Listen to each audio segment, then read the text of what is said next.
Let's cross to Ramanan Laxminarayan, professor of global health and director and senior fellow at the University of Washington's Center for Disease Dynamics, Economics, and Policy. Thanks again for speaking with us here on France 24. Thanks for having me. We're seeing that in the past week, there's no let-up, particularly in the western Maharashtra state. What do you make, first of all, when it comes to the pandemic itself and the way it's spreading? Well, I think it's spreading widely because any sort of restriction on movement or any prevention or discouraging of mass gatherings was put in place really too late. So the pandemic was already out of control, and the lockdown, which has been in place in Maharashtra and in places like Delhi, have begun to sort of, become effective only now.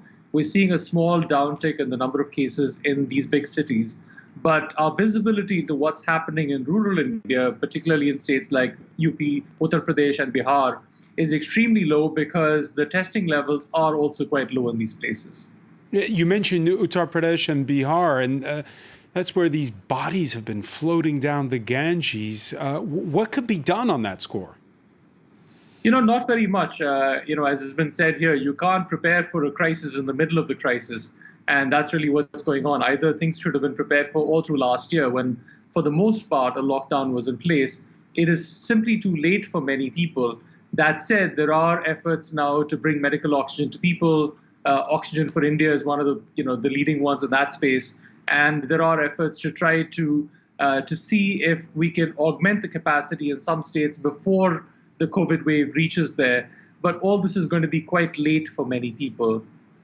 When the first wave of the pandemic hit here in France, Ramanan, we had a promise from the French president that he would review public health and that it was a wake-up call. Are you feeling the same thing where you are right now?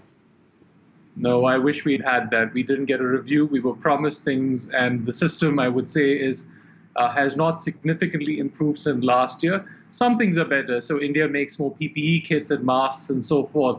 But certainly the medical oxygen situation is frankly just frightening. The fact that people, as you saw in your news clip, that people are dying because of lack of access to an intervention that costs maybe €1 a day at most is really depressing because this just should not be allowed to happen. We're not talking about high-level critical care capacity. We're just talking about the most basic of medical interventions, which is medical oxygen, the lack of which is causing a large number of these deaths.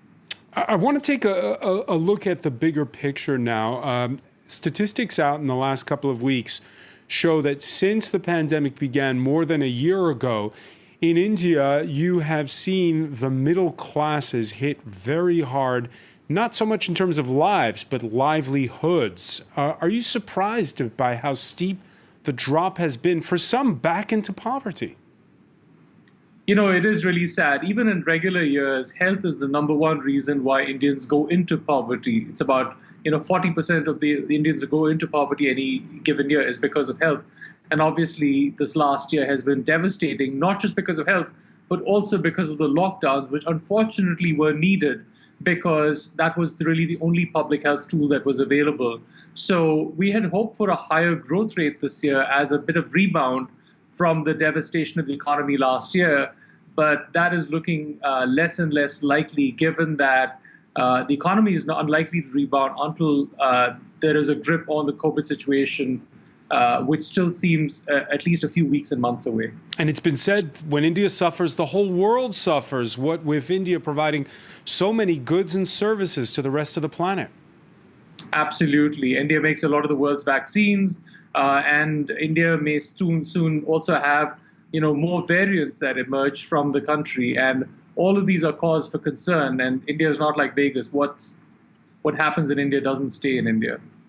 Doesn't stay in India. I just want to mention 2 points before we go. First off, you mentioned how some of that medical oxygen is coming, and I know that there have been tremendous efforts, particularly by the diaspora. Absolutely, and I'm part of one of these efforts through Oxygen for India, and the Indian diaspora around the world has been remarkable in its help in reaching out. to support initiatives to make sure that oxygen reaches not just the cities but remote areas. And I have to say that I am overwhelmed by the level of commitment of support that not just the Indian diaspora, to be quite honest, many companies from outside the country have provided generously, because every company now has a link to India, and everyone's willing to help because they have some sort of a personal relationship to India, whether it's personal or business. Any sign, final question for you, any sign of that national lockdown that some are asking for and others fear?